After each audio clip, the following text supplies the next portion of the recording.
Hey guys, first off, I'd like to wish everyone a happy new year. Welcome to 2020 and episode 21 of the Standard Age podcast. I really appreciate all of the feedback I've been getting on social media, as well as in person when I've seen some of you. Really appreciate you guys listening. In addition to that, if you don't mind, please go online and rate and review the podcast. It certainly helps other people find it and helps grow the listenership, so I'd greatly appreciate it. This week's guest is Dan Brunn, the owner and principal of DB Architecture in Los Angeles. He's an accomplished architect, yes, but he's also a car lover, which began much earlier than I even expected. With that, we talk about his younger years growing up in Tel Aviv and how he went from barely speaking English to communicating through drawing. We delve into punk rock as it relates to urban planning, as well as the similarities between cars and watches and how they relate to happiness. What I enjoy about Dan is his unabashed honesty about, quite frankly, everything. His experience, his process, and his approach, even his friendships. And when you talk to him, you quickly realize why he coined the phrase for his business, empathetic design. You'll see what I mean. I'm your host, Wesley Smith, and you're listening to the Standard Age podcast.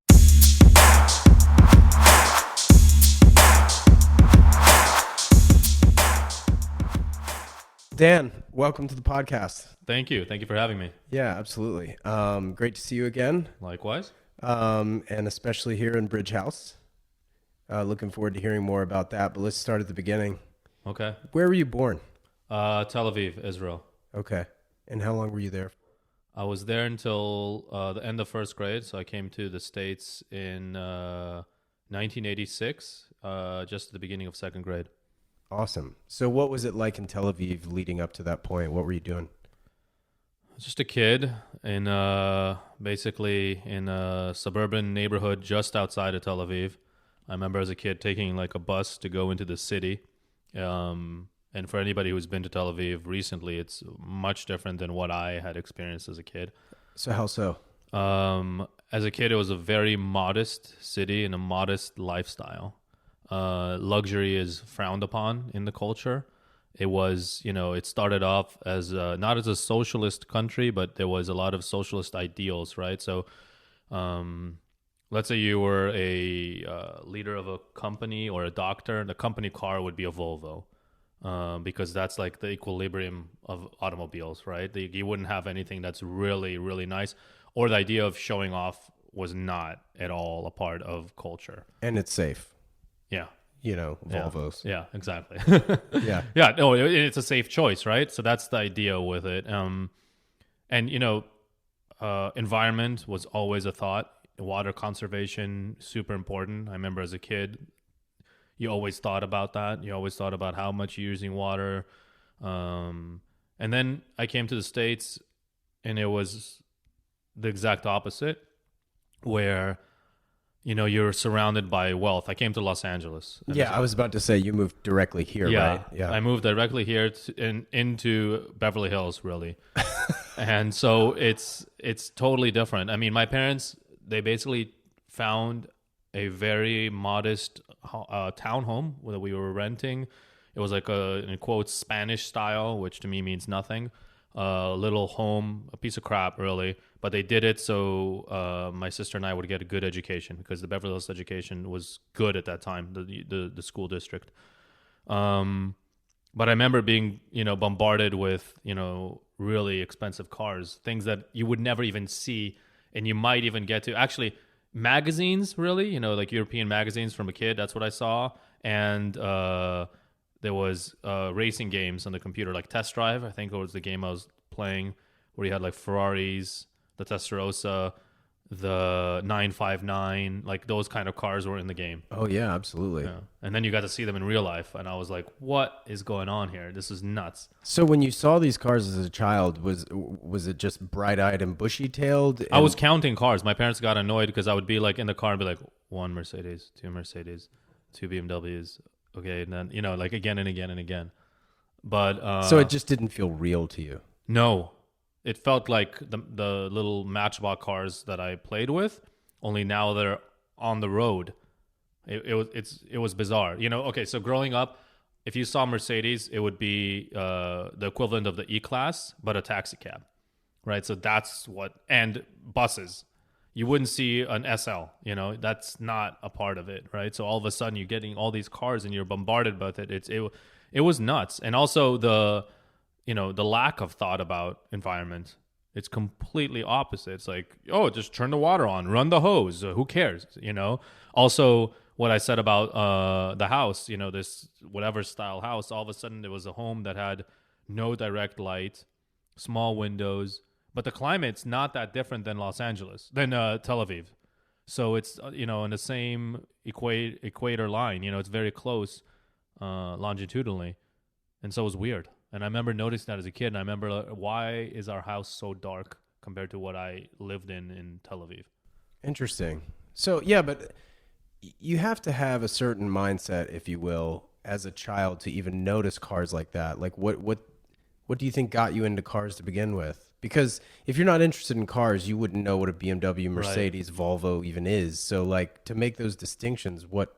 Well, I grew up liking the Peugeot 205 GTI 1.9. That was like... That's not specific at all, Dan. That was like the one, I remember in my neighborhood there was one that's 1.9 liters and there was one that's 1.6 liters. And I was like, oh, wow, this is really cool. And it was a different set of cars that we loved. And, the Citroens that were amazing with the pneumatic suspension. It was just all this... It was always cars. I mean, I always did like that, and it was the design. For me, it was really about the design and what they looked like. Because as a kid, you don't know anything about driving them. So forgive my ignorance, but was there a big French influence? Because those are all French brands. European cars were just... okay, so... But those were like the pedestrian European cars. So there wasn't... Okay, so Japanese cars, so something that's like cheaper... was like we had Subarus that don't even exist in America. Oh, yeah. Actually, maybe they had the Brat that was here. We had those. But like a standard equivalent of, let's say, a Honda Civic or an Accord would have been a Peugeot, a Citroen, or a Renault, or a Fiat. We had like a bunch of Fiat 124s. Sure. But those are pedestrian cars. Those are like the standard run-of-the-mill cars. Alfa Romeo would be like nuts, right? That would be luxury. Right. Yeah, that makes sense. And cars were taxed based on the size of the engine. So you would get liters, yeah. So you would get like, if you got a BMW, it would be like a 316 or a 516, like really small engines into the regular cars too, because you would get taxed. If you got like a 2-liter or a 3-liter, that was huge tax. That's so funny because I was friends with a lot of European kids in high school, and they would always joke like, why do you need a 5-liter Mustang and like all this stuff? We have so much more smaller engines and blah, blah, blah. They never spoke about the taxes. So that's really interesting. I didn't know. Well, I mean, obviously Tel Aviv taxed you that way. I don't know that Europe did, but it does too. And then you pay, just like we pay registration, I guess, based on the value of the car. There's a registration fee based on the cylinders, the power, all of that stuff. I see. Yeah. So what were your folks doing for work at the time? My mom, she was at home mom raising us, which was amazing. And my dad, all kinds of stuff. He worked in the aviation industry. For the Israeli defense, actually. And I also remember my dad, in Israel, you have the reserves for the army, and you do that until you're about 50 years old. And my dad was a pretty high-ranking official in the army, and so he would still go back. And I remember to this day, like, asking my mom, hey, Dad's coming back, right? Because you would imagine you wake up in the morning and your dad's wearing fatigues. Slinged across him was some kind of rifle. And you're just hoping, Dad will be back. And that was normal, And every kid went through that. Every kid, had a father that went back to the army. Wow. So what brought him to Beverly Hills? I mean, other than the school district, but so LA proper. So in the 60s, my dad actually came to Los Angeles. And he did his undergraduate and graduate degrees here in LA, Cal State LA, in biology, out of all things. So he was here in the awesome times in the 60s, the psychedelic era and all of that. I know a little bit of the fun he had, not everything, but it's pretty wild. And then he came back to Israel. And what ended up happening is, he got married, met my mom, obviously. And then there was a job opportunity from a company to be a representative, East Coast or West Coast. He chose West Coast because he loved LA, because he spent his 20s here.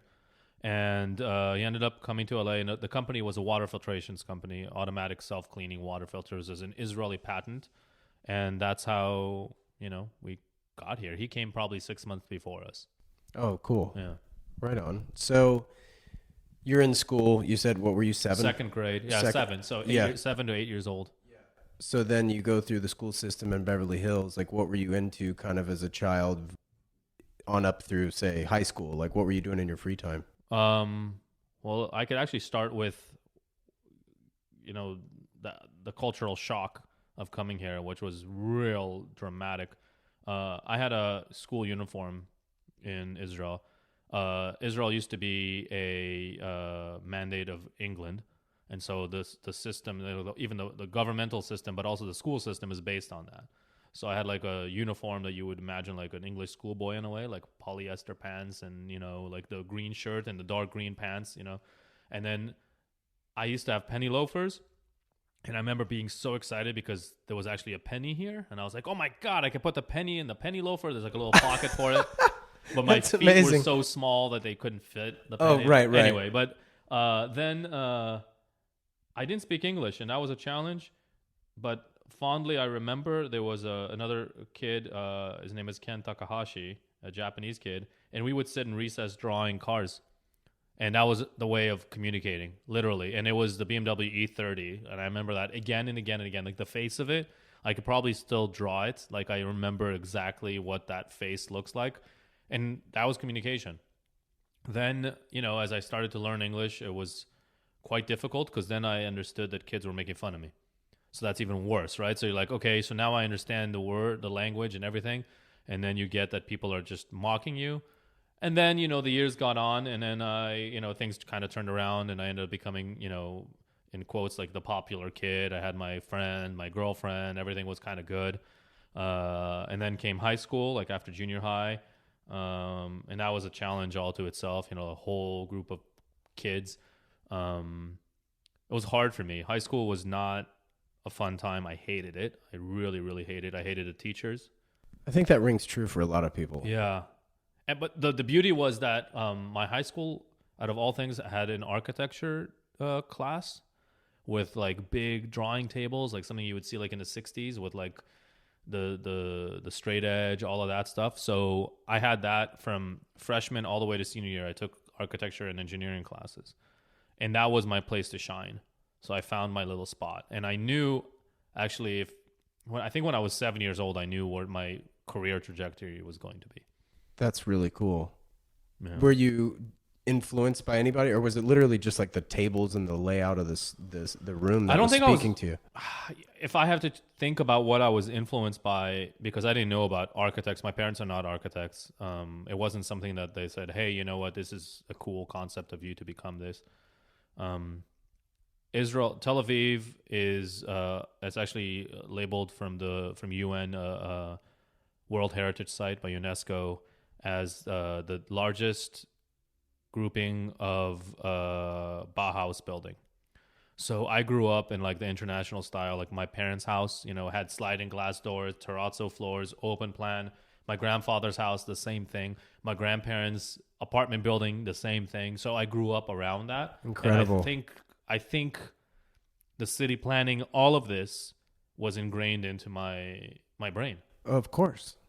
Yeah, absolutely. And probably the shock of coming here, and this is the first time I'm realizing it, the shock of coming here and how much different it was and how lack of thought for design, it probably made me even more aware. So I used to spend summers in Israel. So my parents would send me back. And I think probably the juxtaposition between the two probably highlighted this, like, wow, this is a totally different culture. And probably that's what drew me to it. Like, why is my house shit, basically?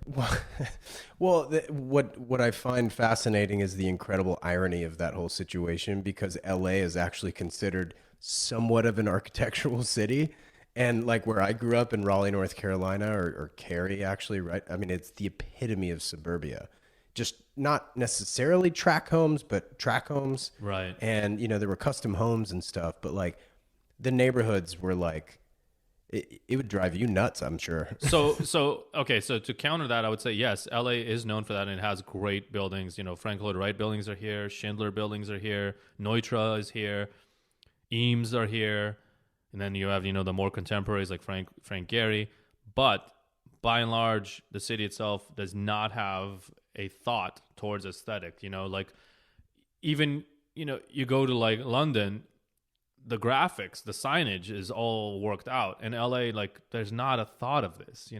Now we have somebody that was appointed, Christopher Hawthorne, as kind of design liaison to the city because in planning and this and that because they're thinking about it. But by and large, yeah, it has more notable monuments, but not what you would expect. Like think about like driving up and down like La Cienega, north and south. You're confronted with all kinds of stuff. Some of it is awful, some of it is great. But there's no urban planning thought, really. Right. Do you think that is a testament of how fast LA grew, or do you think it's more just like a punk rock, anti-establishment type of mentality of we get to do whatever the hell we want? It's kind of we get to do whatever we want, but we're also punk rock thought about it, right? So punk rock was like, no, I'm going to be doing this. LA was kind of like, oh, okay, and just did things. Oh, you think it like happened to itself? Oh, absolutely, without thought. It wasn't like a paradigm shift where it's kind of like, oh, East Coast, oh, you're too snooty or this and that, and now we're going to be. No, I think it was just lack of thought. Literally zero direction. Yeah. Interesting. Yeah. I mean, okay, we used to even have a light rail train that went from downtown all the way to the beach down Santa Monica Boulevard. I remember 18 years old, or maybe 20. I don't remember when it was, maybe mid-20s. They got rid of this whole section next to Century City Mall to make room for one more lane. It was maybe $100 million budget. I don't remember what it was. It is an exorbitant amount of money. And I remember seeing them get rid of that center divider. I'm like, this is the stupidest thing you could ever do because this would be a great place to bring back a train. So it doesn't make any sense. It's just very short-sighted thinking a lot of times. Right. Which obviously, like today, there's the train that. Yeah, but now it's a pain in the ass to do it, right? It could have just been a light rail train running in this already dedicated zone. Right. It still exists. That dedicated zone goes down West Hollywood, goes down to Beverly Hills, and then it stops. So stupid. Interesting. Okay, so we're going through high school at this point. So your school had the architectural program, right? Yes. Where'd you end up going to undergrad? USC. USC. Yeah. Studying for architecture? Yeah, it was a 5-year degree in architecture. And yeah, it was amazing. Is that yours? Yes.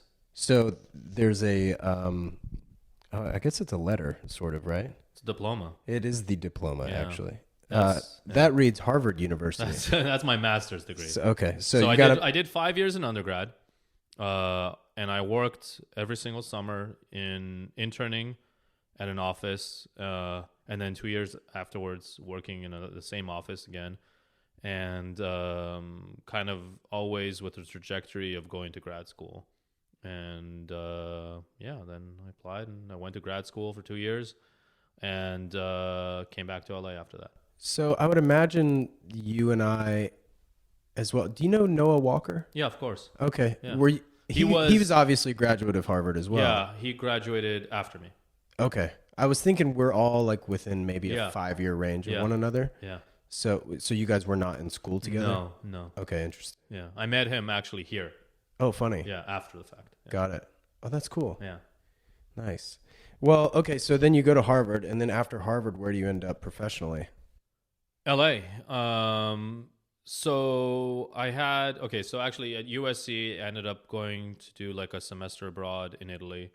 Fell in love with Italy, and I did like a few summers there. Where'd you go?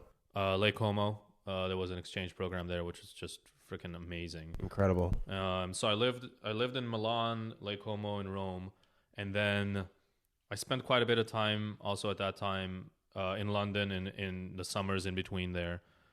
And I had gotten a job out in an office in London, and I ended up not taking that job and coming back to Los Angeles. And I originally just was here, and I was thinking, actually my mom encouraged me to get my license. So when you finish architecture school, you can't use the word architect. It's illegal, like in America, to call yourself an architect unless you've been licensed as one. You can't call yourself an architectural designer, nothing like that. Sure. And so my mom said, you know what, great, you did all this degree stuff. Why don't you just finish up the licensing? Which was great, and I started to do that. As that was happening, I ended up getting hired to do my first commission, which was a project up in NorCal for a company called Caesarstone. So I designed a showroom. And this was amazing. This was around, this was insane, because to get a project like it's retail and commercial and a showroom is one of the hardest things to attain, because you have to have credence to be like, oh, well, this guy understands the market, we want to hire him. So all of a sudden I was sitting there fresh out of school and I did that. And I was so excited, like, oh man, the world is just ready to, take me in. And then the market crashed and it was kind of confusing. But I somehow, I have crazy stories of how I got my next clients, and then ended up starting to teach at USC. I also taught at Harvard, actually, before that. Before moving back to LA, I taught at Harvard. I taught at Boston Architectural Center. So when I moved to LA, before I really started my office, when I was kind of starting my first job and working out of a friend's apartment, I was also teaching at USC. And then I shared an office space with a friend. So what were you teaching there? Was it architecture, like an intro course? Design, first year design. What does that entail? Oh boy, it's it's really, to me, it's really grueling, because you're giving your heart and your mind to fresh new minds, to somebody else. And so it's a 2-day, 10-hour, 14-hour commitment in class, essentially. And you're getting freshmen, to get started on their career of architecture or not. And so for me, it was really, okay, I was thinking, what did I get as a student from my teachers? And it was very important for me to inspire them. And I actually quit teaching, not because I didn't like it. I quit teaching when I realized that I'm not giving my students what they should be getting. I couldn't remember their projects as well. Started to forget what was happening, and I was focusing on my career instead. But it's exciting, and then they graduate and they're like, oh, I remember you, you were my first year student. This was the best. This is awesome. And still to this day, I run into other, not even students of mine, but students of that generation. The they're program. like, oh yeah, I remember, and now you're doing this, that. It's really cool. I love teaching. That's awesome. Yeah. Okay. So then what year did you start your office? So I graduated from Harvard when? 2005? Yeah, I think 2005. And so that's really when I started my office. And it's 14 years now. And I started getting projects. So you said you had some crazy stories about how you got some... So this is nuts. Okay, so we finished up the showroom up in San Francisco. And the client had invested $500,000 at the time into this interior space. Project was really, really cool. And they didn't want to hire an architecture photographer. You have to understand, at that time, it was nuts. People were using 4x5 film. You have to develop that, blah, blah, blah. It was like $15,000 to get an architectural photographer. And the client was like, are you out of your mind? We're not doing that. And I thought the same thing. Are you out of your mind? You've invested all this. The idea was marketing. Now you're not going to follow through. This is stupid. Yeah, $500,000 and you're worried about 15. It doesn't make sense. Anyway, so then I took architectural photography in undergrad, and I decided to buy a used Sinar, Sinar. It's a Swiss company, the 4x5 camera. I bought this thing. I went up with my friend Brandon Shigeta, who went to Harvard with me, and unbelievably, that was the start of his photography career. So that's considered medium format. That's medium format, yeah. And so now he's a very established architectural photographer, and any of the projects that you see, except for one, is all of his interpretation of DBA, which is incredible, right? So he's a very dear friend, and anyway, that started that whole trajectory for him. So is he just in-house for you, or does he work for other people? No, he has his own. Okay. He has his own... He has his own practice, and he shoots for other architects, and he's just so super talented. Is he still using a Hasselblad? No, he's using now Sony A7Rs. Okay, so a regular shift and all that stuff. DSLR. Yeah. DSLRs, yeah. And actually looking into medium format, we had some fun with that on shooting Bridge House. So we finished the project, him and I got in a car with all that equipment. Oh, no. Yeah. Drove up, took the photos. But the story of how I connected to the next client was interesting because I had taken really crummy 35 millimeter photos before. And at the time, DSLRs were total shit. And so I went to Sammy's camera, and that's like our local Photoshop rental house to all of like Hollywood and studios and all of that. On Fairfax? Yeah. So I went over there with a bunch of photos, and I said, hey, I need to rent strobes. I need to rent lighting equipment. This is what I'm trying to shoot. I'm talking to the guy, and he's like giving me like the pointers, blah, blah, blah. All of a sudden, this woman walks up to the counter, and she's tiny. And she's like interrupting the conversation. And meanwhile, he turns to her and he says, hey, Hetty, you've been looking for an architect. And I'm like, okay, you know, and I'm really green, you know, I'm just getting my license too, right? I don't even have that sorted. And, hey, are you interested in doing a beach house? I'm like, of course. And I showed her the photos that I took, and she goes, where did you go to school? And so, oh, you know, I went to Harvard, blah, blah, blah. She's like, wow, this is amazing. Well, we have a virgin piece of land on the beach in Venice. And I mean, literally nothing had ever been built there, which is great. Sand. We walked up to it. It's sand on the boardwalk in Venice. And I'm like pinching myself. I'm like, this can't be real. You know, this doesn't make any sense. Clean slate. And I think I'm 27. And I'm like, how the fuck? What? I get this opportunity? And I'm like, this can't be real. Anyway, they interviewed me. They ended up sending their like manager, their business manager to interview me too, their insurance guy to interview me. And I'm like, I'm holding my weight, you know? And at the same time, the pressure's on because I need to get my license in the mail. I just taken the last oral exam. There's no more oral exam in California either. It's now like all multiple choice. And I ended up getting the job. And this is insane, you know? And so you're basically selling a product that you can't even make yet. Not yet. Because the license being but the product. It all came together, you know, like because they took so long to interview me, that gave me the opportunity to get that letter in the mail. And luckily I didn't fail, right? So that all came together, signed the documents. Can you imagine? No. I mean, we wouldn't be sitting here today. Right. 100%, you know, that's no. So how far are you from Frank Gehry's house in Venice? Like 5 houses. No kidding. No kidding. So that was the other thing too, right? So all of a sudden then you have this shadow cast over you. No, and you're like looking at the history of Venice, and you know, it's kind of like what you're talking about, like what is LA known for? Yeah. Really avant-garde architectures around me. And I'm like, oh, and it's a corner lot and a half actually. And I'm entrusted to do this. So I start the design and I'm like, oh my God, I can't do this. Like I can't figure out how to fit everything. Like there's a 3-car garage, there's an elevator, there's all these things. There's a grade change. I don't know. I'm like, this is really difficult. On top of that, there's the building code, there's the planning code, there's the coastal commission, there's a neighborhood council. Who do I talk to first? I don't even know. How do you layer all these rules and regulations? You know, one thing says 30 feet, another thing says 29 feet, the other one says this. Which one is enforced? Right. I'm losing my mind, and I'm like, got to pull it together. Like, what do I do? But this is actually, you know what? This goes back to my roots, my Israeli roots. It would be like, yeah, no problem. I got this. That's like how we're trained, like as kids, you know? And also having youth on your side. Yes. And I did it. And, you know, we finished the thing. We got started. We almost hired a contractor. Then somebody else like recommended I meet somebody else. I ended up meeting this amazing guy, and he built 1, 2, 3, 4 beach houses for me since then.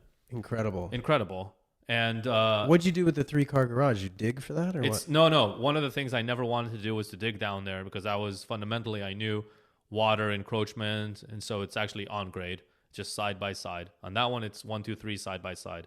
Actually, she's got a classic Porsche 356. That's original one owner, her car. Really, really cool. Then we, I don't know. We got this thing built. And the next door neighbor, even before, as it's starting, the next door neighbor buys the land. And he interviewed like every architect in the city. He ended up hiring us. We did that. So now these houses are like 6 months apart from one another. So we finished up those 2 houses. And then I was like, this is insane. I must have been 30 at the time, 31. And you'd had how many structures under your 2 belt? built beach houses in Venice on the boardwalk, which is like, what?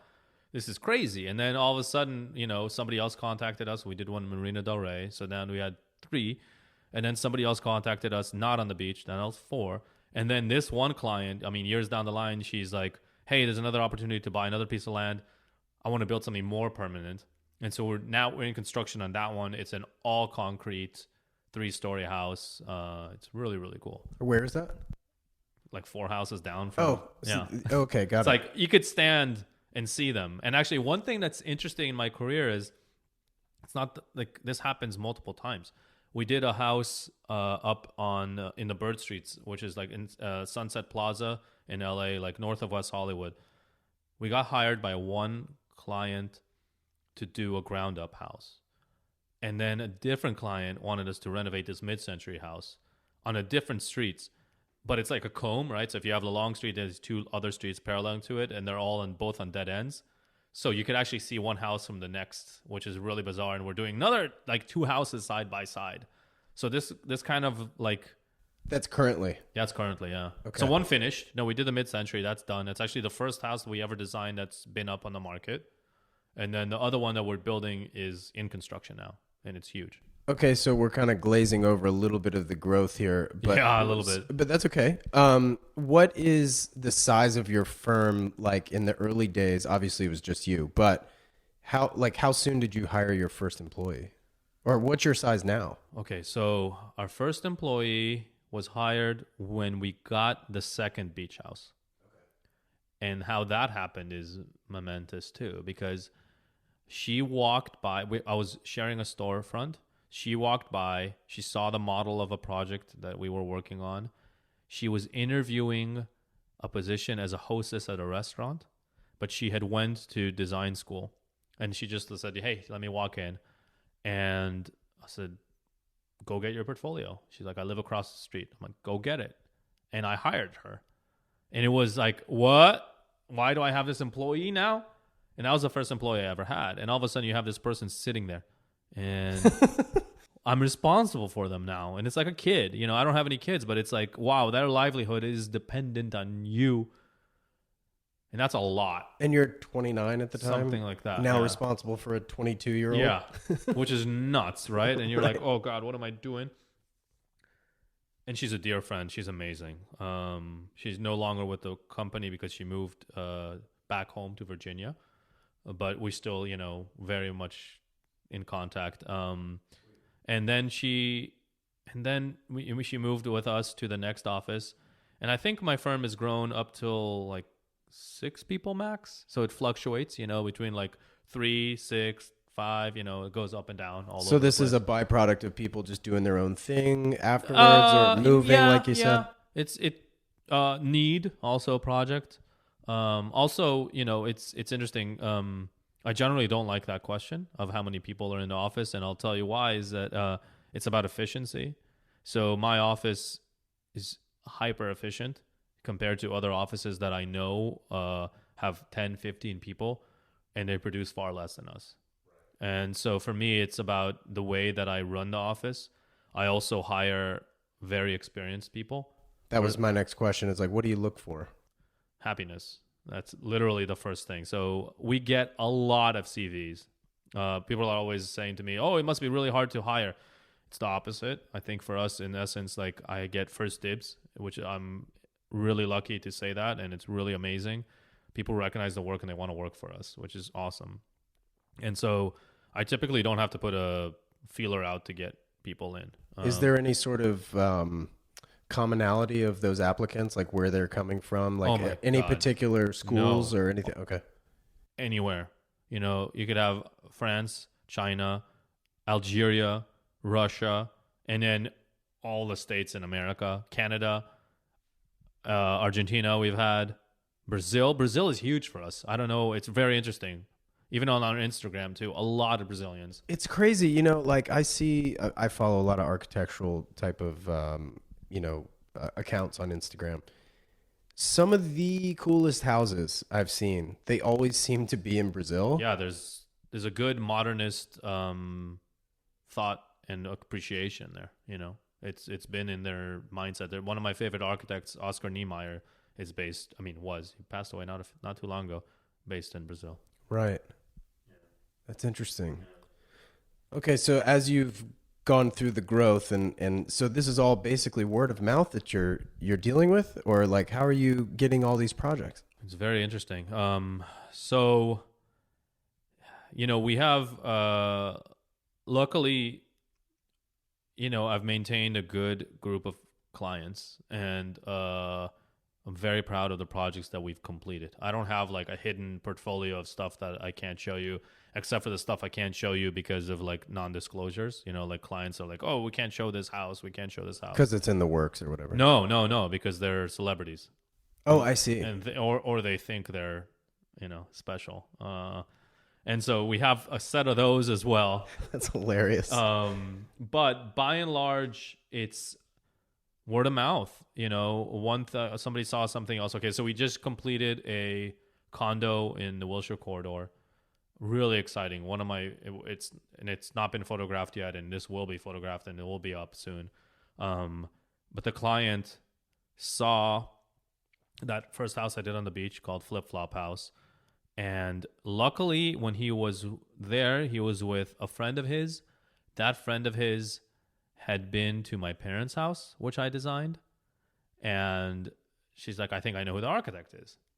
Oh, that's really interesting. And I got that project. So where do your folks live? Are they still in Beverly Hills? Yes. Okay. Yeah. And I didn't grow up in that house, so it's like as they kind of, evolved, and I got to design a house for them, which is very common, I think, for architects. Like you hear like the stories like, oh, I designed this. And so, and then, we have a lot of press. Luckily, our projects are out there, especially the commercial stuff. But I could count very few projects that like somebody's like, oh, I just saw this in Architectural Record, or I saw this interior design and I want to hire you. It doesn't happen as much as you think. So having press is really amazing because it allows you the validation. But I'll give you an example. Like, okay, so Really Prestigious Magazine, Architectural Digest, 2015, we were named the top 10 rising stars in America. And I was like, oh my God, everything's about to change. Like in your mind, you're like, this is crazy. Like, this is amazing. Zero. Not a single client comes from that. That happens in apparel all the time.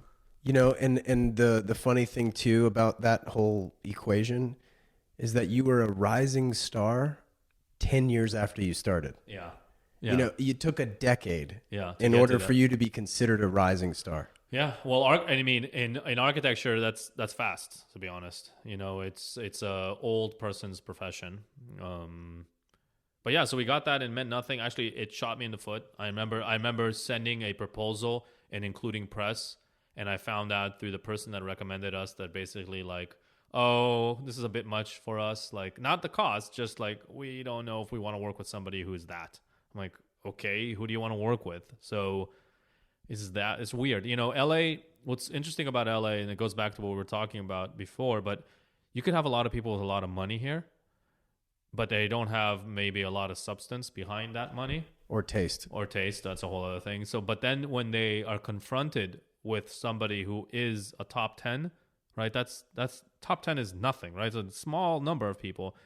I think they inherently feel like, well, I can't control that. So they'll rather go with somebody who is not listed, who's good, but they could then manipulate that person. Oh, I see what you're saying. Okay. So like that money, they want to be able to, like, they don't have a Harvard degree. They don't have a degree. They don't have anything except for money. And that money is their control. And so if they have to confront somebody who is just like a self-made or whatever that's decent, they'll feel good about that because they'll be able to manipulate that position. And I really believe that because it's nuts. I talk to my friends back east or I talk to my friends in Europe and they're like, what?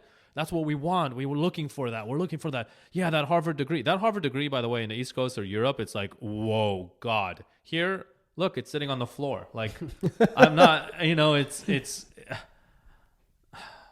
a totally different animal. Right. Yeah. And so, I try to figure out where our projects come from and where to get out there.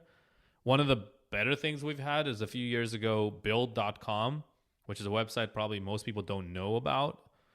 And they listed us as, again, like top 15 firms in LA. But guess what? That's Google search, right? So you type top architect Los Angeles, you'll find us. In with the top tier guys. We've gotten work from that. Meanwhile, Architectural Digest, who is like way more prestigious, meant nothing.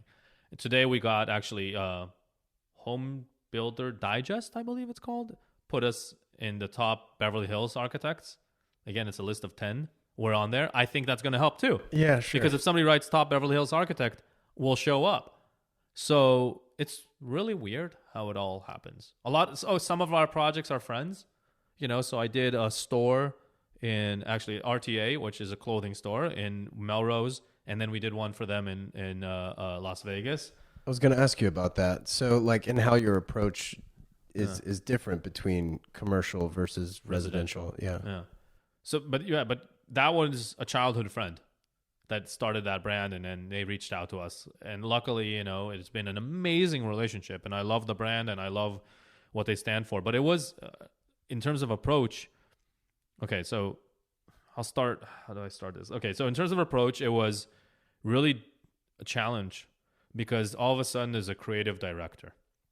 Okay, that's with fashion, right? That's like not just commercial, that's retail on the high end with a direct path, with a mission statement. This is our brand. This is where we see our brand in 10 years.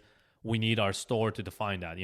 They already sell their clothes at Maxfield. They sell their clothes in Barney's, Saks, no longer Barney's, but they sell them in all these different stores. So they don't need an outreach for that. They need to define their brand. This was scary on multiple levels. One is, he's my friend. He's a family friend. I want to do right by them. Number two is then there's the creative director who's showing me all these lookbooks, all this stuff, and I'm trying to understand and get in their mind. And I need to represent that in a whole new way, and something that somebody who is maybe not even to their clothes will want to go in that space. But the second they're in that space, they feel like, aha, that's RTA, right? And that's inherently RTA Los Angeles, because that's another idea that we had. But it goes back to something else that through the years, I had an interview, and actually it's funny enough, with QuickBooks. So QuickBooks did like an interview, like I forgot what it was all about. Anyway, so they interviewed us, and in there I came up with the term empathetic design. And I've realized that one of the strong suits that I have is, when people ask like, oh, what is the secret? And the secret isn't the design, the secret is people. And the secret is figuring out who the person is, who the brand is, who everything is. So the way that DBA works is, I think, highly different than any other office that I've seen yet. And the way I think about it is, okay, you start off with the problem and the client and the situation and all of that. Figure all that out. Then on top of it, layer the other situations of site, budget, time, all of these things. Then on top of that, layer in what is my own language, what is Dan Brunn architecture. And what we do is we take all that in, go back into the office, into the studio, come up with idea, and really hone it down into one idea. And then we go in with full 3D renderings of that one idea and present that to the client. I don't go in with a floor plan and go, well, here's version 1. Here's version 1A. Oh, there's version 2, version 2C. No, it's a completely different approach. And we've had incredible success doing this, but it relies on a heavy understanding of who the client is. And that's what we did with RTA. And I remember presenting it to them, and Ellie, the creative director, came up to me, looked me in the eyes, and says, how did you do that? This is what I wanted. He's like, I know how to design clothes. I don't, this is not my forte, but it's as if you were the pencil in my hand, and that's what we're good at. And that's what DBA is, So now you go forward, and, sometimes I meet other clients that don't hire us, and I tell them the same story, and they're like, well, how do I know?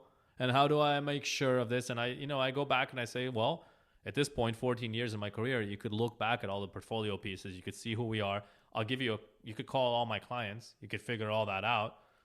And that's what we do. So we're not going to give you these like piecemeal things. Right. So empathetic design, that's really interesting. Yeah. That's awesome. Thanks. This week's episode is brought to you by Passion Fine Jewelry, located in Solana Beach, California, where owners Jana and Tim Jackson welcome you into their living room-like store, carrying a wide range of independent watches and variety of fine jewelry. Tim is GIA certified, and they also have a goldsmith in-house as part of their staff.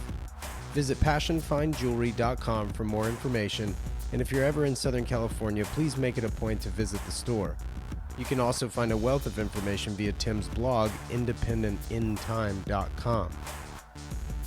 Of course, this is also brought to you by Standard H. Standard-H.com is where you'll find our online shop providing branded merchandise to support the podcast. And if you subscribe to our email list, you'll be one of the many insiders receiving exclusive special offers. Now back to my conversation with Dan. Why is it that you feel like so many stores these days, or maybe this is just me, but so many stores feel like houses? Yeah, there is that too. There's one, I know a store particular here, I forgot the name of it, but it was designed by a residential architect, and it literally was like a house. And I'm not sure that's a good thing or a bad thing. I don't want to judge it one way or another. It's very comfortable. And I always tell clients, they're like, oh, well, sometimes people approach us, they're like, we've seen you do the residential stuff. Can you do commercial? Or vice versa. I'm like, yeah, each one lends itself to one another. And I try to inform one of them. But I do think there is something different about retail or hospitality, which we love, than designing a home. So what hospitality projects have you done? Oh, one really fun one is Coffee for Sasquatch. And it's a coffee shop. And actually, this was an organic meet. She saw our projects, I think on Instagram, or maybe it was the RTA store printed somewhere, contacted me. And I met with her. She shared the business plan. We went to the space. And we formed this incredible bond and relationship. And I still consider her a dear friend. And the project for me was all about editing down to nothing. And we do that a lot, right? It's reduce. But I think what is incredible about that particular project is that there's a multitude of feelings within one big volume space, right? So there's a place to sit, and like you and I are doing right now, there's a place to sit on a computer with friends. There's a place to have a date. There's a place to sit alone. But it's all in this one kind of sinuous terrazzo bench that, meanders through the space. And everything is white on white, except for this one green wall. But so where is this? In LA on Melrose and La Brea, essentially. Oh, there's okay. Pink's Hot Dogs, which is like an icon here. It's like kitty corner from there. Okay. Yeah. Cool. That's not that far from here, actually. No. And it's a very unique space, and one of the projects I'm most proud of. And we're still not only are we still friends, but the contractor that I had build that, Moda Construction, and actually you just met him, Pat, he built RTA before. They built Bridge House for us, that condo that I was talking to. And, the way that I do and I think about projects and, about general, it's all about the people. And so his wife, Rosie, they work together. She had called me before RTA and cold called. And, she started... This is Pat's wife. Pat's wife. And she started explaining what they do. And I was like, this is intriguing. And at the same time, RTA, we were looking for a contractor. And this store is on Melrose, close to like Melrose Place. And I said, you got the job. And she's like, what do you mean? She's like, I haven't presented a quote yet. I'm like, we're going to form this relationship. I get this. And since then, so then she did Coffee for Sasquatch too, her and Pat. And now Rosie and Claire, the owner of Coffee for Sasquatch, are dear friends. They have a kid that's about the same age. And, we have this incredible friendship. And I'm just so proud that, when we finish projects, that's how we end up. So I don't have maybe a quantity. Maybe to some people it looks like I have a quantity of projects. To me, I think I could do so much more. Like I feel like I could design a lot more. But we're choosy. We like to pick these things and fit the right people to the right projects. Really. Sure. Yeah, my wife thinks it's hilarious that a lot of my good friends, they're all customers of mine. And it's just, I don't know, obviously, Yeah. birds of a feather here, it seems. But absolutely. Yeah, that's really cool, how you can kind of formulate a community in and amongst just business. Yeah, right? absolutely. I mean, look, I'm also super proud of is that we have repeat residential clients. They're like, okay, let's do this again. I'm like, wow. Yeah. Like in commercial, yeah, you get it, right? Okay, so we did RTA LA, then we did RTA Las Vegas. Yeah. How are those two projects different? I meant to ask. Wow, they're very, very different. Where is the RTA in Vegas? In the Wynn Hotel. Oh, the Wynn Shops. Yeah, so Wynn Plaza. It's like a new mall that they opened up there. It's like the very high end. And that gave me shivers, like in both ways. All of a sudden, we're designing a store that's going to be around, like Louis Vuitton, Celine, Stella McCartney, which to me, I'm a huge Beatles fan. So like having that there was like, what? Remova, the best of the best, and my friend's company.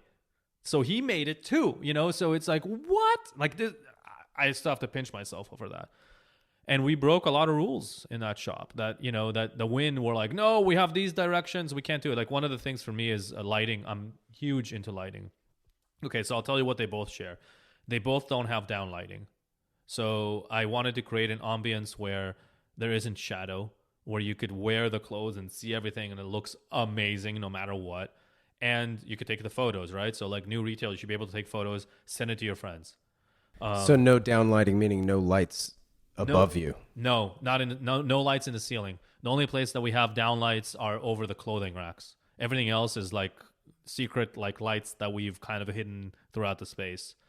And so you create this like ominous glow in the space. And they both share that. They both share the rack system that we've developed of these sliding racks that you could easily manipulate and change. So the idea here too is that, a new season comes along, you have dresses maybe. So you can adjust the height. Yes, easily. And you could adjust the quantity and you could move them easily. So this isn't a big brand where they could have storage of racks and move things around. This isn't that. So they have to be able to rely on the store manager to be able to do that. So we came up with a rack system to do it. Okay, so that was all custom built for all them. Custom metal, yeah. And was that built in LA or? Actually, yeah, that was, for both of them. That's incredible. Yeah, and all black and steel, so it's kind of like gunmetal. Really, really beautiful. So like matte. Pickled black metal is, I think that's how they get the process. I'm gonna have to go by that store. Yeah, you could go by the one here on Melrose. Yeah. And then the one in Vegas, we wanted to give it a Vegas feel. Like each one of them has to have context. And so we actually wanted to have glitz, And so the floor there is shinier, things are shinier. But we did a couple of things that are were told to me that are impossible, which is really fun. I love that. So I love making things float that can't float, breaking the rules of gravity. So we created this shelving system of all glass that has the verticals in glass, the horizontals in glass, and it's backlit. And it looks kind of like Tron. So you get these insane, like, perspectival, like, geometric lines. And the glass guy who did it is like, do you know who I am? I did the Coca-Cola bottle on the strip. It's not doable. I'm like, I'm not removing any of your glory from that Coca-Cola bottle, but that has nothing to do with this store.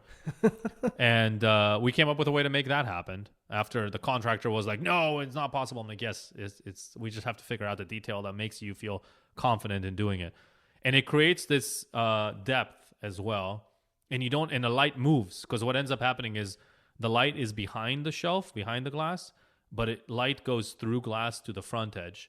And so then when you move your head around it, you get these lines that are floating in space. And that's like the Tron, kind of like the Star Wars, the lightsaber kind of a feel, right? Right. So the light for the store, a big part of the store is lit up from that, which is how it glows. And you don't get, it's very surreal. I love surrealism. And then there's an area that has a kind of like a tunnel, and the tunnel is lined in shearling fir. So the brand uses a lot of that. But the shearling fir, what it does is it actually soaks up all the light, all the shadow. So you end up with this black hole in the store that's otherwise very luminous. At the end of the black hole is an art piece by a friend of mine, and it's an infinity mirror. And it has in it floating roses that are red, and you have this like glow all around it. So it's kind of like this, like the tunnel that you would see maybe before going to heaven, but it's in a black hole instead. And you have these roses that are just kind of floating in there in that space. And the idea too is that you would get drawn into this amazing space. So I've never heard of an infinity. What'd you call it? An infinity mirror. It's done by an artist, Peter Gronkrest.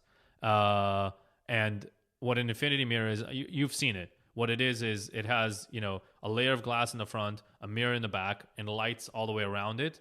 So when you see it, it looks like the lights are continuing into infinity. Oh, I see. This one also has roses that are floating into that space. It's surreal. It's something that I wish was in LA because I want to take my friends to be like, come check this shit out. At the same time, right now, there's SEMA in Vegas. It's a nightmare right now. It's a nightmare. But I have friends that are there, and I'm like, go check it out. Go check it out. This is happening right now. So it's awesome. That store I'm really proud of that store. The evolution that we were able to do from the first one to the second one is really something. The room rates during SEMA are just I don't want to know. Astounding. Yeah, I don't want to know. I don't want to know. That's crazy. Yeah. All right, so we have last month, 3 weeks ago, Bridge House opened. So talk about kind of the growth process, be it ideation. How did this project grow? So we're sitting in the office within Bridge House, right? Which is, I don't know, 2/3, 3/4 the way back. Right. It's a very linear house, right? One floor mainly, but multi-level. Yeah. So this is a very personal. It's my own home. This is a very passionate project because literally pouring everything into this. So the way this came about is I used to live across the street. And I renovated that house, and I just love the area. And what ended up happening is when I moved in, the neighbor across the street, which is the same side of the street that we're on right now, invited me over, and she said, hey, you got to come check out my yard. And in my mind, I'm thinking, honestly, like whoopity-doo-dah, like, okay, that's nice. I like nice neighbors, but you have the same yard as me, It can't be any different, right? I'm across the street. Well, it turns out that it's everything but what I thought. And there's a brook. It's a 260-foot long lot with a brook running down the middle. And it's a naturally occurring brook. And that's why the area is called Brookside, which to me was like, holy shit, this is exactly the opposite of what we were talking about LA at the beginning. It's very authentic. It's not like Crestwood, Westwood, Brentwood, all these fake things. Like there's actually a brook on Brookside. And so then I discovered this piece of land, and I'm like, oh my God, this is amazing. And it's in the middle of Los Angeles. If you had to look at a map, it's literally, if you threw a dart in the center of the city, this would be the center. It's like 20 minutes to downtown, 20 minutes to the beach, 10 minutes to Hollywood, 10 minutes to Beverly Hills. It's right there. Okay, so then, let's move forward. So I finished up the design of my house, living in there. Ended up befriending the caretaker of the house that was existing where Bridge House is. And I used to have a band, and I invited her to come see us perform. And she was a music, fiend and loved it. And she would come there, and I was like 2 years of like that. Hey, we're doing another show. You want to come out? Yeah, I'd love to see you. Love to see you. You guys are awesome. I'm like, okay. Then one day she's like, hey, lady of the house is, going to hospice care. There's not much time left. Would you be interested in buying the land? And I'm like, oh, this is an unbelievable opportunity. It's an incredible lot. And I turned to my dad and I said, Dad, you've been thinking about an investment property. Here's an investment property. Let's do it. Let's buy a house. Let's renovate it. Let's flip it. This could be so simple. Well, that was the idea. And I designed a house that was supposed to be renovated on that property. And what ended up happening was two things. Number one, I was introduced to a company called Bone Structure, which produces essentially, I want to call it like an erector set to build a home. Okay, so it's beams and columns made out of almost 90% recycled steel, and it's put together like an erector set. There's no cutting. Really, really awesome. So I'm like, whoa, this is intriguing. So I tested them. I said, okay, well, I want to see how customizable it is. Can we structure the house I've already designed using your system? Sure enough, it worked. Because I've been confronted with another brand before, and it didn't work, you know? Okay, so then something odd happened as well. I went back east, and I visited in Rhode Island. There's an area in Newport, and there's all these really glitzy mansions, you know, Vanderbilts and all that. And I saw Really, really classic. very classic. Yeah. Everything but what my language is. Right. And there was this amazing house, the Breakers.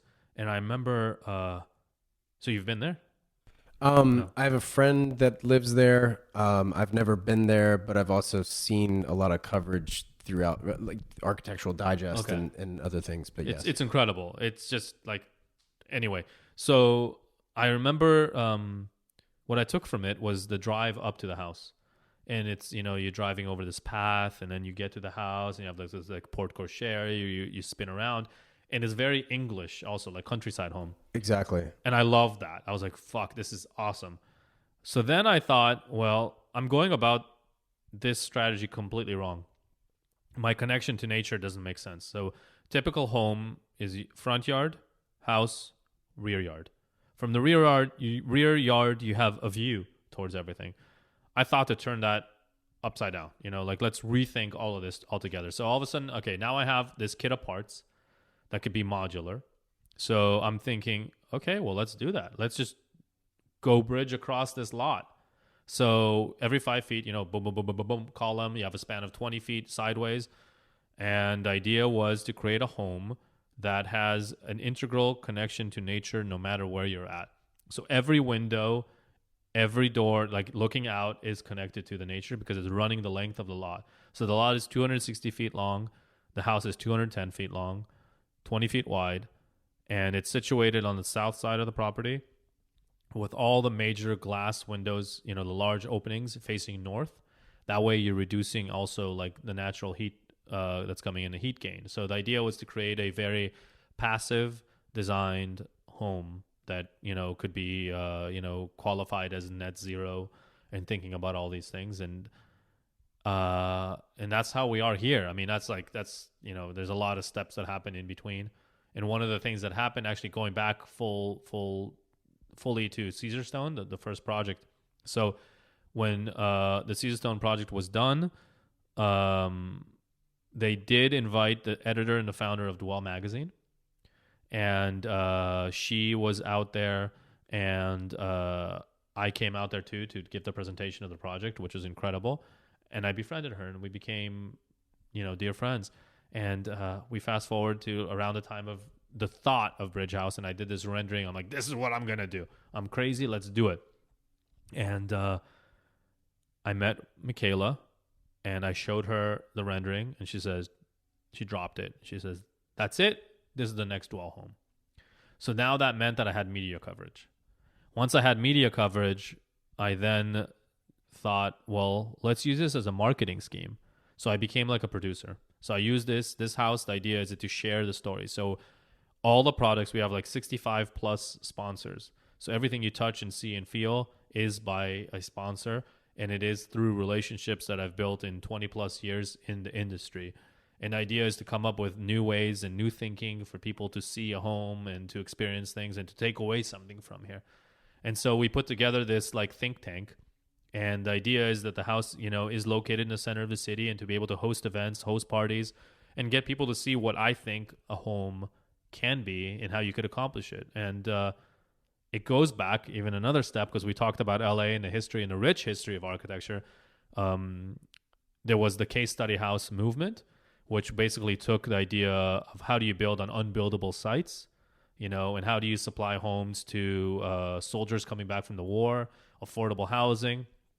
So the idea here is to kind of say, okay, people, let's stop thinking about, front yard, rear yard.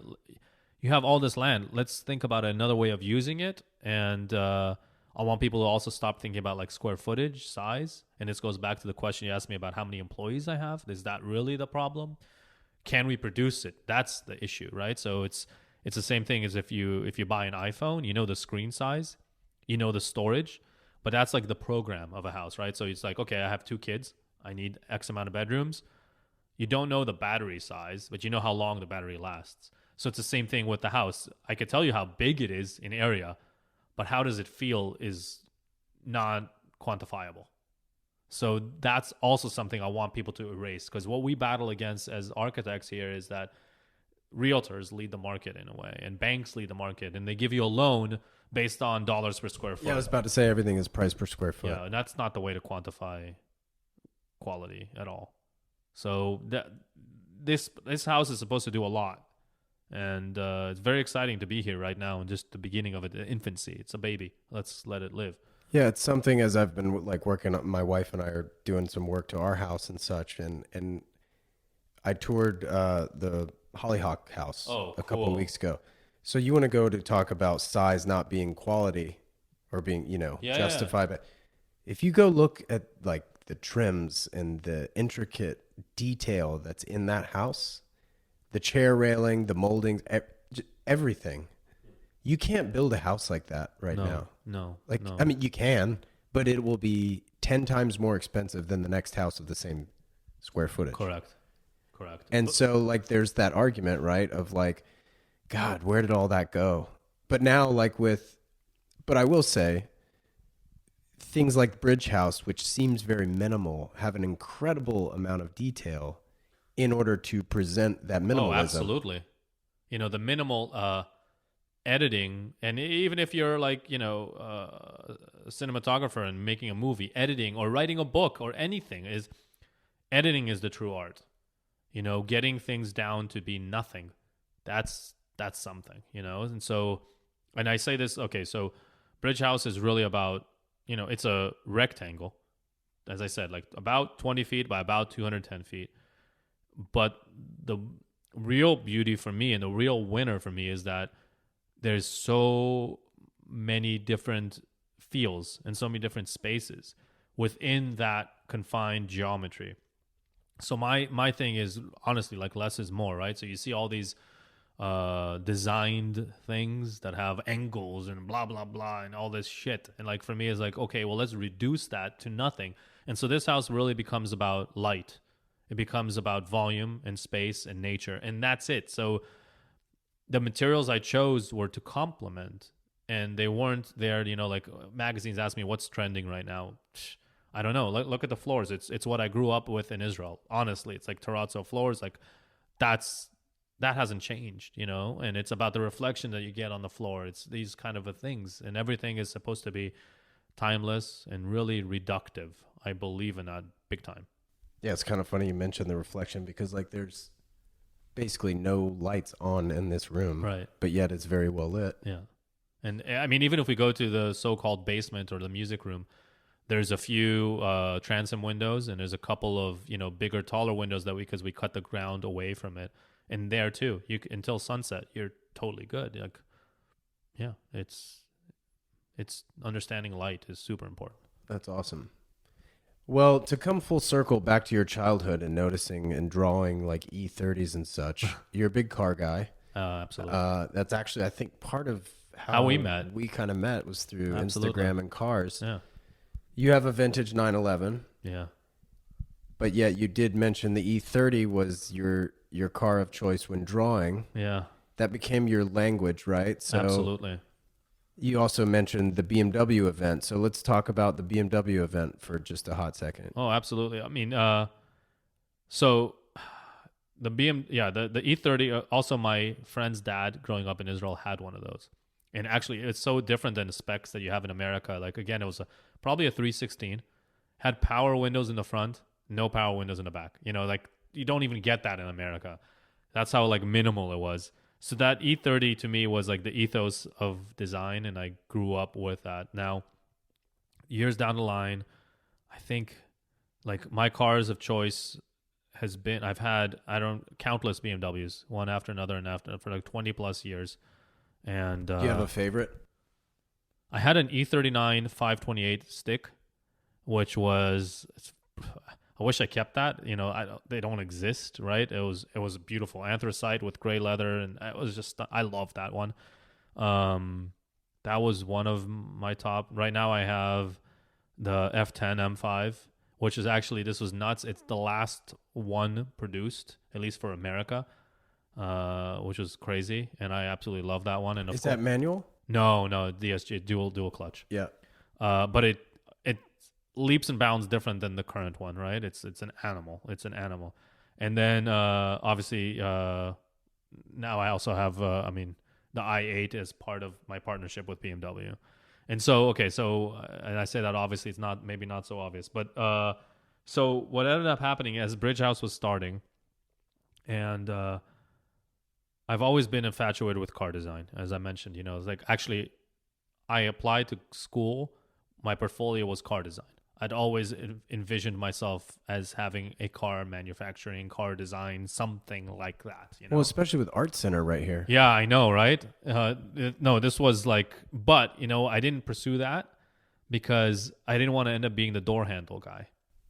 I didn't want to end up being the license. You know, like, not that there's anything wrong with being the door handle guy, but I had a bigger vision. I got you. And you wanted to do the whole project. I wanted to do the whole project, and right. I guess what I learned at the time was that's impossible.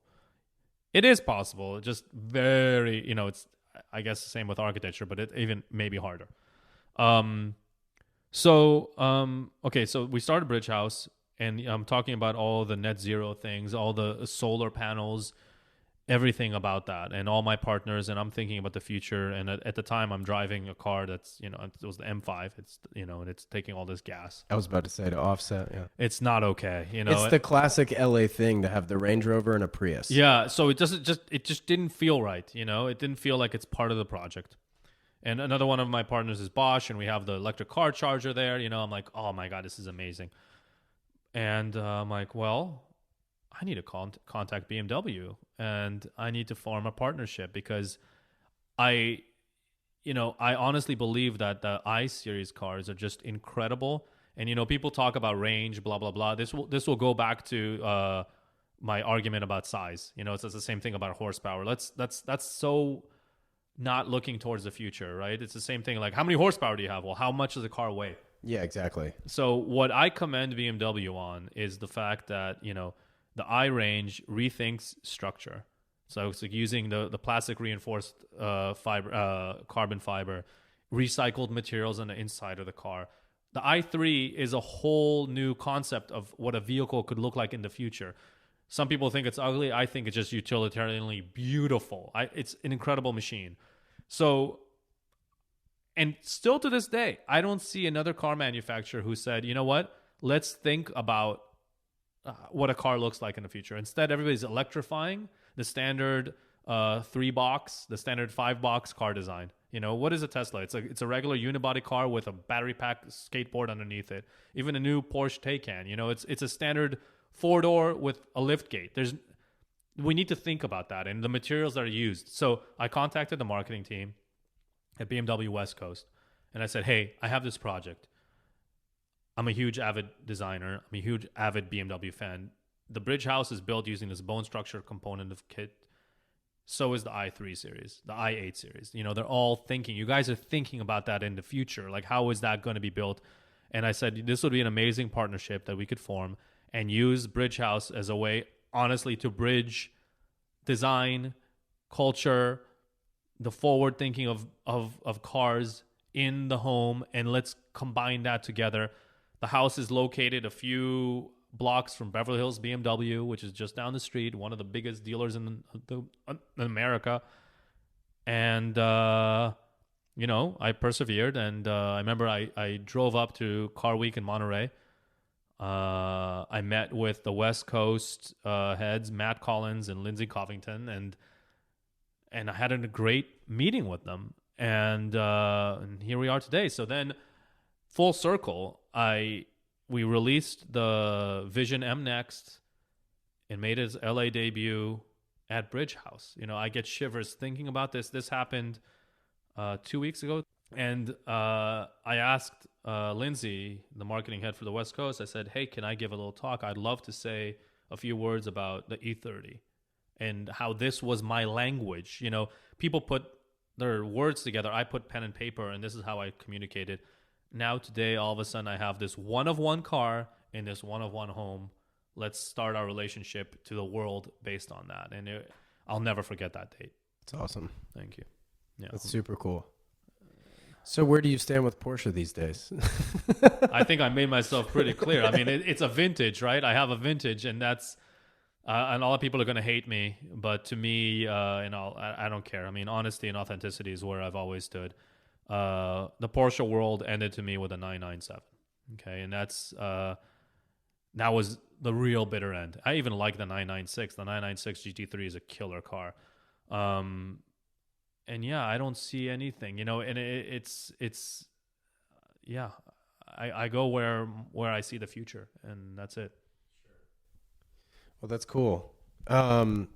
Based on like the work that you've done, right, in the history of DBA, what's sort of been the hardest part for you?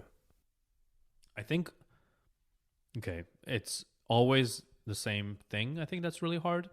Is the fact that I'm not a specialist in anything. I don't want to be ever remembered with a legacy of, oh yeah, Dan, he's the one that just did houses. Or, oh yeah, they were really good at store design or restaurants or whatever you call it. So I always like to challenge myself and to take on or to find a clientele, or hopefully that they find me to do different types of projects, right? So that is always a challenge. Right now we're interviewing for another clothing store. Okay, we've already done 2 that are successful. But the question I get, this is a young brand, and they're like questioning me like, well, what have you done? And how many have you done? And blah, blah, blah, blah, all this crap. And it happens again and again. And it's shocking to me. And meanwhile, I point them back. I said, okay, fair enough. You could hire a specialist that's all they do is retail design. But guess what? They're going to open up their little, encyclopedia of parts and give you those. I'm not. I'm going to give you again, like showing you. Now, that is, that's super important. At the same time, I pinpoint the fact that, the projects that we completed, like the RTA, it was a cover on the, it was VMSD, Visual Store, VSMD, Visual Store and Merchandising Design. We won the #1 renovation in America. It was like Bloomingdale's, like big brands were doing it at the same time. We got that spot. And it's in quotes, I don't know retail design. So I think I do. And their store ended up becoming super successful too, monetarily. So that's my challenge. Like I want people to recognize us and understand that we could do all kinds of projects all over the globe. So my dream would be to do, like spiritual spaces, to do libraries, to do galleries, more civic work, things like that. And for people to understand that we can take that on. Right. Do you think that's motivated by the number of people that would subsequently be able to experience said space? Why I want to do these? Yeah, exactly. So like when you do a residential project, 1 person, 4 people, 20 people you affect. When you do a store, it's a lot. When you do a civic center, even more. Museum, concert hall. I don't know. So to me, I strongly believe that design in general makes you feel better. It could be the shirt that you put on. You put on a shirt and it feels good. It fits right. Guess what? You smile right there. Like if I buy a pair of sunglasses, I don't have to look at the mirror. I know when I put them on, like, oh, that fits, and you're done. Space does the same thing to you. So we just completed that condo I was telling you about, and this was done for a guy who's, he is now like a mentor and like a second father figure to me, which is actually interesting that we think about that, because the one, Hetty, who I designed the Sammy's camera house for, she's my second mother figure, so now I have a mother and I have a father who are both clients. You're very lucky. Yeah, very. And it was actually just his birthday, and I gave a speech telling him that. But he told me, he's one of, the most affluent people that I've ever worked with. And he's had homes all over. And he recently told me, I'm going to Japan, and this is the first time I can't wait to go back home. He hasn't left, and he's telling me I can't wait to go back here because what you've created through this minimalism that some people, he even said himself, might discount because it looks simplistic, is perfect. He says, maybe you got lucky, but I don't know. He's like, I turn my head, I wake up in the morning, I open the shades, I see that, I'm like, ah. And so that to me is everything. The happiness that he achieved, that he feels, I want to share that with a lot of people, not just one person, not just rich, like I want to be able to do, I think townhomes are very important. Like maybe not apartment buildings in LA, for example, but townhome living. People need that, Yeah, there's a young generation that can't afford and needs like communal living that's quality. I want to be able to do that. So, yeah. That's awesome. That's super special. Thanks. What do you find has been easy for you? Easy. Nothing. Wow. It's a good question. Maybe what's become easier for me is understanding how to go with the flow of things. I think I used to set up a wall in front of me and say no, right? And be like, that's impossible. And instead, I like to think about it as like oil and water. They don't mix, but they could flow one another beside one another. So it's like, somebody else, I think it was on Instagram, somebody's story, and it said, you can't control the waves or block them, but you could surf. So it's the same thing. So ride the wave. So that's become a lot easier for me. Like when I get to a challenge, I'm like, okay, take a breath. It's going to resolve itself. You're just a better architectural surfer. Yeah, better. Better life surfer, I think. Like I don't get as flustered when something like that happens. I'm like, okay, hold on, relax, take a breath. And I say the same thing to like my designers in the office. It's like, hold on. Yeah. They said that at the city, or the contractor said that. Just chill for a minute. Let's see how this solves itself. Yeah, that comes with age, I feel like. Yeah, I think so. It does. Yeah. So outside of architecture, outside of DBA, what are we doing for fun? Travel, music, cars. What's your favorite place you've traveled to recently? I try to do more local things now because I just don't have the time. So I didn't have any time off for 6 months doing this freaking project. And last weekend I went to Paso Robles, and I just got in the car, and I just love it. I love getting up in the little hills and seeing the horizon. I love that. That was it, the nature aspect? You into wine or nature? No, I stopped drinking. Okay. I stopped drinking 4 or 5 months ago now. Okay. Yeah, which is wonderful. It just feels a lot more clarity in my mind. I sleep a lot better. It's nuts. I love it. Yeah. Yeah. I don't know how long it will continue, but so far it's been amazing. So this is just a test? I don't think it's a test, because a test would have been a week. A test would have been 2 weeks. I don't crave it. I'm fine. Right. I don't know. That's good. Yeah. I mean, it's healthy. Yeah, it is. Yeah. That's good. That's awesome. Thanks. Well, you play guitar, I know. Yeah. You're a huge Beatles fan. Yeah.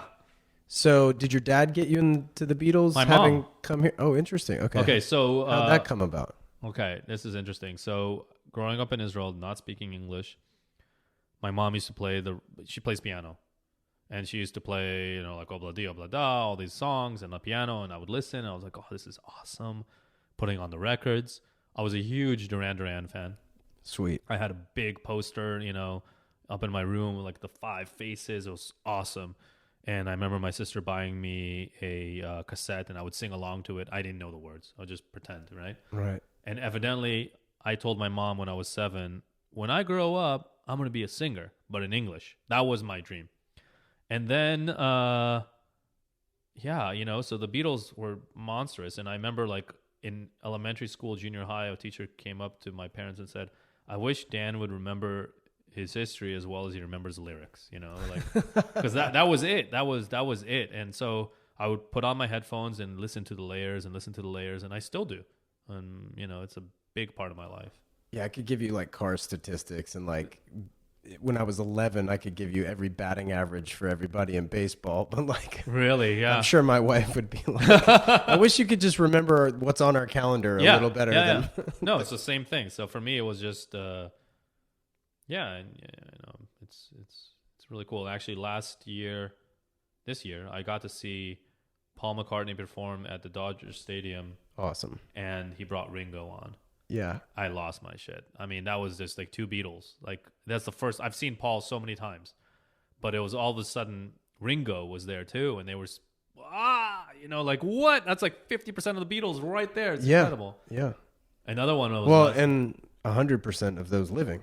Exactly. Right? So I mean, yeah, that's all you can get. It was nuts. I also got to meet George Harrison's son, which was really, really cool, and it was very organic. And I was like, whoa, I'm talking to him now. This is nuts. So yeah. I interviewed my buddy Clark in North Carolina, and he met John Lennon's son, Sean. Wow. So you guys can get together. Yeah, we talk about swap stories. Yeah, exactly. Yeah, really, really cool. So, are you into watches much? Yeah, but no, not anymore. Okay, so go into that a little bit. I used to collect watches, and big time my thing. Now I'm a one watch guy, and it wasn't by choice, and it happened from a theft. Oh, no kidding. Yeah, and so now I'm over it. It's seriously like it happened to me twice, and insurance. You have to insure it as a jewelry piece, and I didn't. And it's too costly to do it. If you really look into it, it's way too costly. And so now I'm over it. I'm like, What were you into? What brands? It started with an Omega Seamaster, and I had one of those, and I bought that for myself after like years and years of like working, and I was like, oh my god, I bought this! Yeah, this is awesome! I love that. And I had an Ike-Pod, Mark Newson design. Mark Newson's like one of my heroes. I got to meet him too, which was amazing. I love that. And the classic, like a Rolex Daytona, it's just freaking beautiful. The reason I ask, because you do have like a really interesting piece on. So it looks like a GMT. It's a GMT that's PVD black, all blacked out, and then I have a rubber strap on it, and the rubber deployant on the back. I mean the black PVD on the back too. So who made that piece? Pro Hunter. Yeah, okay. That's out of the UK. Yep. And that was before like the Bamford stuff. Before, I don't know, it's all changed now. And now it's like everybody is like, that's like available and became the norm. But I love this, and it's been with me, and it's staying with me. And also, I think about it, and a watch, okay, it's a great design piece, but in terms of actual happiness, I don't see it anymore. Okay. So you buy a car, it's still an object. It's still money for happiness, which is, I have a hard time with that in general, but there is something to a car. You could use it, you could drive it, you could get something back from it, right? You could connect. We're friends because of the cars, right? Like, yeah, that's true. Showing a watch, it's just showing off. I don't see anything much more to it. And back in the day, it was hard to make a watch. There was a skill to making a watch. Now, I'm sorry, you could buy a $300 Seiko that has almost everything that all the other watches have, unless you get into the crazy complications. And then what? What is it actually doing to you? Just put on an Apple Watch. I know people are going to hate me for that too, but it's lost to me. It's really lost its cachet, its moment. And it's just honestly a way to show people I have money. It doesn't add much to I respect that. Yeah. So it's like, and I cringe when I see on Instagram, if I follow some car people, and I see them post like their hand on the steering wheel with a fucking watch. Wonderful, you have a Panerai. I don't know what to tell you. It's like, yeah, that's a photo of a Panerai inside of whatever car. I don't care. Like, it's so boring. And so you've made enough money to buy it. Is it customized? Is it like, what is it about you that's in there besides the fact that your wallet got fat enough that you were able to buy it? Like, it's so funny because like there's those stories too of people who like save for years and years and years to buy the one watch, and then they'll go into like a dealership of a car that they don't own and then take that photo inside the dealership. I haven't seen that. I mean, I'm sure I've seen that. I just didn't know that. And that's, exactly. I mean, that's a part of like the whole social media world. Right. And you not knowing means they were successful. Of course. There you go. They were successful. And I'm sure, I mean, do you know about the airplane things? People, you could rent, go into a private jet to take a photo in it. Oh, sure. Yeah, I didn't know that. Oh, I mean, it makes sense. Well, I used to be a car broker here for like movies and TV and stuff. So, yeah, if you pay the day rate to rent a private jet, granted, it might cost you $5,000. No, but no, that's the thing. It doesn't. So there's companies. Oh, the prices have come down. There's companies that do that where it's like a half an hour. You know, it's like appointments to just get on a jet and take your photos, and you could be like, "Hey, look at me! I'm into Prague." I mean, I also seen. I mean, forget it. I mean, social media is like a whole other thing. You know, I see so many fakes. It's unbelievable. That's honestly a different podcast. Yeah, we could do that. Yeah. Well, Dan, this was super fun, man. Thank you Absolutely, for shedding the light on everything Bridge House and kind My of pleasure. the growth Thanks of for having me. DBA. Yeah, absolutely, man. All right, well let's go for a ride. Okay. All right, buddy. Bye. I'd like to thank Dan again for taking the time and hosting me at Bridge House. It's really an incredible structure and really nothing like it that I've ever seen. A really, really special place. As always, big shout out to Jensen Reed and Super Beautiful for providing the theme music to the podcast and clear audio for the headphone hookup. Until next week, I will catch you guys soon. Thank you so much.